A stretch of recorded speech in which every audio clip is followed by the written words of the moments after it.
नमस्कार, मैं हूं आपके साथ पूर्णिमा मिश्रा। हमारे खास प्रोग्राम क्या कहते हैं नरेंद्र मोदी में आज आपको सुनवाएंगे पीएम मोदी का वो ऐतिहासिक भाषण जो उन्होंने 24 मार्च 2012 को अहमदाबाद में दिया।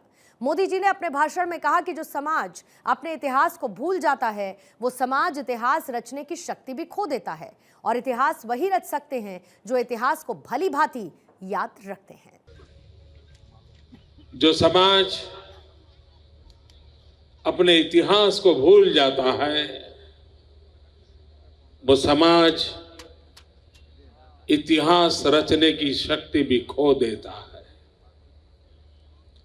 इतिहास वो ही रच सकते हैं जो इतिहास को भली भांति याद रखते हैं। मैं सिंधी समाज का अभिनंदन करता हूं। उन्होंने उस महान परंपरा को जिंदा रखने का प्रयास किया है। उन्होंने इस इतिहास को अपनी आने वाली पीढ़ी को सुपुर्द करने की निरंतर कोशिश की है, और उस अर्थ में आज का ये चेटी चांद का पर्व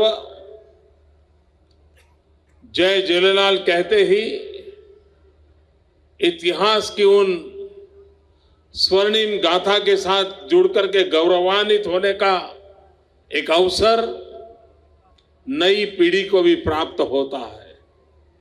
और इस प्रयास के लिए मैं आप सबको बहुत बहुत बधाई देता हूं, बहुत बहुत अभिनंदन करता हूं।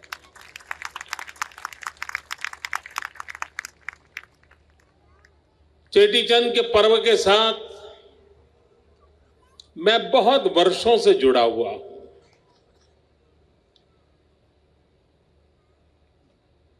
बीच में कभी कभी मुझे बड़ी पीड़ा होती थी।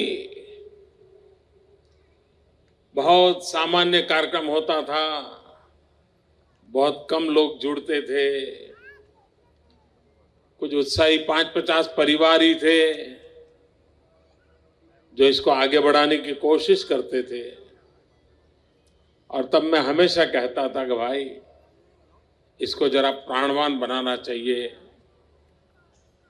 जरा सबको संगठित करना चाहिए।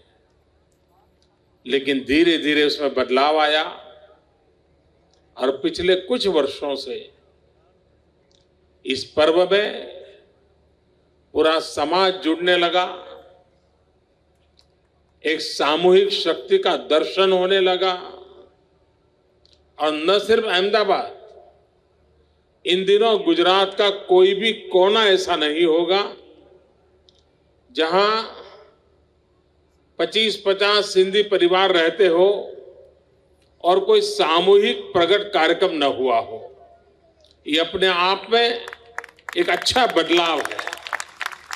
और इसलिए मैं समाज के सभी भाइयों बहनों को अंतःकरण से अभिनंदन करता हूं। अभी माया बहन ने जो बताया नारायण सरोवर के प्रकल्प का, मन में ऐसा सपना है ये जो झूलेलाल धाम बने उसकी इमारत की ऊंचाई जो मन में सोची है वो आज वर्तमान में इतनी ऊंचाई की कोई भी इमारत नहीं है। ऐसा बनाने का सपना मन में पड़ा।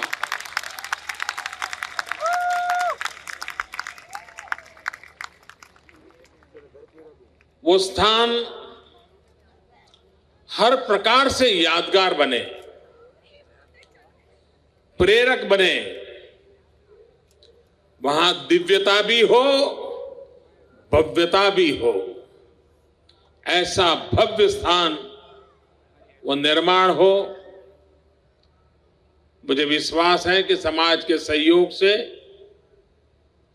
वो काम भली भांति उत्तम तरीके से होगा, और जितनी मदद जल्द मिलेगी उतना काम भी जल्द हो जाएगा, ये मेरा विश्वास है।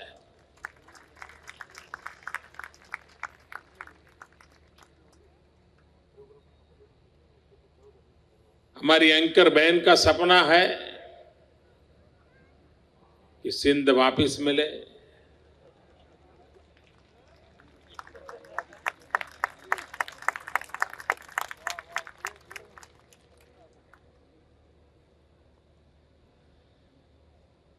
जू समाज इजराइल का 2500 वर्ष तक दुनिया में भटकता रहा था। उसके पास कोई जगह नहीं थी, कोई देश नहीं था,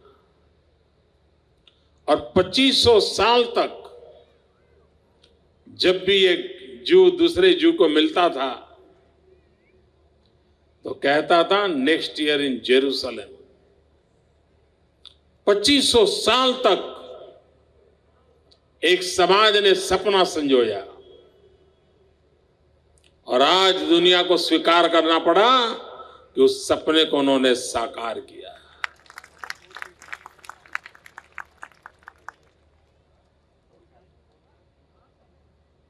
अगर सपना रखने वालों में दम है, सब कुछ संभव है।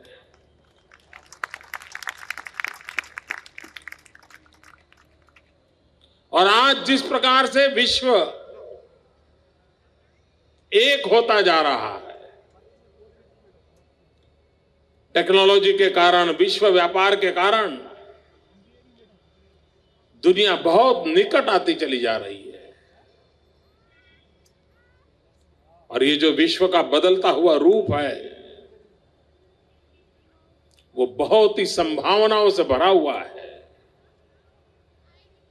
हम सब उन अच्छी संभावनाओं की ओर विश्वास से आगे बढ़े और बदलते हुए विश्व के पैमाने, बदलता हुआ विश्व का नजरिया, बदलती हुई विश्व की आर्थिक सीमाएं, ये सारी बातें बहुत नए अवसर प्रदान कर सकती हैं। और हम सब आशा करें, भाइयों बहनों, 21वीं सदी है। पूरा विश्व कह रहा है कि 21वीं सदी एशिया की सदी है, और कोई कहता है 21वीं सदी चीन की है, कोई कहता है 21वीं सदी हिंदुस्तान की है। और भाइयों बहनों, अगर 120 करोड़ देशवासी ये संकल्प करें कि इस शताब्दी में विश्व में हमारा झंडा फहराना है, तो दुनिया की कोई ताकत हमें रोक नहीं सकती। ये सामर्थ्य जनशक्ति में होना चाहिए, जन मन में ये विश्वास होना चाहिए। और अगर ये विश्वास रहा तो निश्चित परिणाम भी प्राप्त होता है। भाइयों बहनों, गुजरात बहुत तेजी से विकास कर रहा है और आप सब इस विकास के हिस्सेदार हैं। गुजरात हर दिन नई ऊंचाइयों को पार कर रहा है। और अभी नरेंद्र जी अपने भाषण में बता रहे थे कि सिंधी समाज की तरफ से युवकों को रोजगार मिले, इसलिए स्किल डेवलपमेंट का अभियान चलने वाला है। भाइयों बहनों, ये स्वामी विवेकानंद जी के 150वीं जयंती का वर्ष है और गुजरात सरकार ने इस वर्ष को युवा शक्ति वर्ष रूप के मनाने का तय किया है। और उसमें भी एक स्पेसिफिक काम सरकार ने तय किया है और वह काम है स्किल डेवलपमेंट। इतने प्रकार की स्किल, जितनी ज्यादा स्किल, जितने हाथों के पास हुनर, उतना ही राष्ट्र के विकास की संभावनाएं बढ़ती है। हर हाथ में कोई न कोई हुनर होना चाहिए, हर हाथ में कोई न कोई स्किल होनी चाहिए। और अगर स्किल है तो जिंदगी जीने की एक बहुत बड़ी ताकत होता है। फिर किसी को असहाय नहीं रहना पड़ता, किसी को कागज लेकर के घर घर भटकना नहीं पड़ता है कि भाई मुझे कुछ नौकरी रख लीजिए, मैं काम कर लूंगा। अगर स्किल है तो अपनी ताकत के भरोसे अपनी दुनिया खड़ी कर सकता है।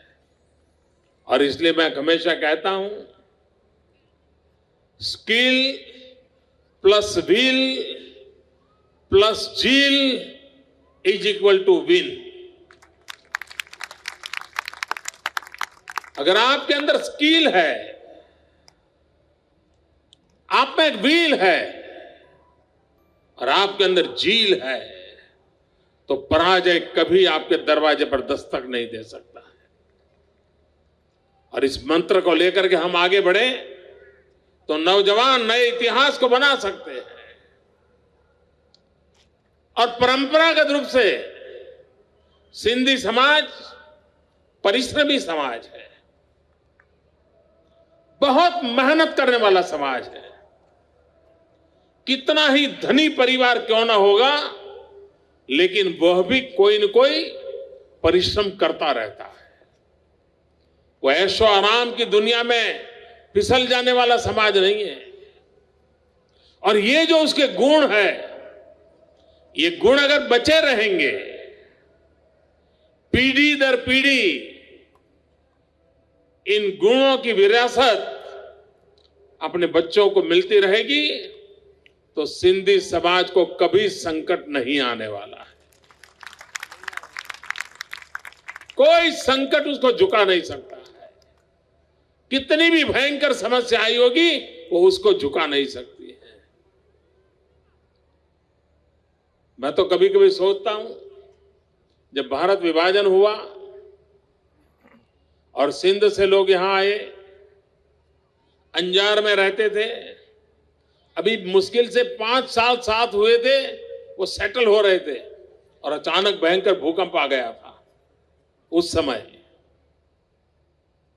अब आप कल्पना करिए उनका क्या हुआ होगा कि एक आफत से निकल करके हिंदुस्तान आए तो परमात्मा ने दूसरी आफत जोड़ दी, और उसके बाद भी ये समाज शक्ति के साथ आगे बढ़ रहा है।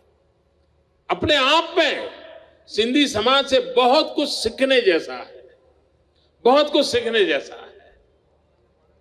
और पूरे देश को सिंधी समाज की जो शक्ति है, आत्मबल पर संकटों से जूझने की, संकटों से उभरने की, फिर एक बार जीवित होकर के जी जान से जूझने की, ये अपने आप में एक अजूबा है। ये देश की अमानत है। उस अमानत को हम कैसे चिरंजीव रखें, ये दायित्व आज की पीढ़ी का है। मुझे कभी कभी चिंता होती है, सिंधी परिवारों में भी सिंधी भाषा धीरे धीरे भुलाई जा रही है। डाइनिंग टेबल पर भी ज्यादातर अंग्रेजी में बात होती है। ये बदलाव जरा चिंताजनक है। मेरी प्रार्थना है आपसे, आप अपनी भाषा न भूलें, अपनी भाषा न छोड़ें।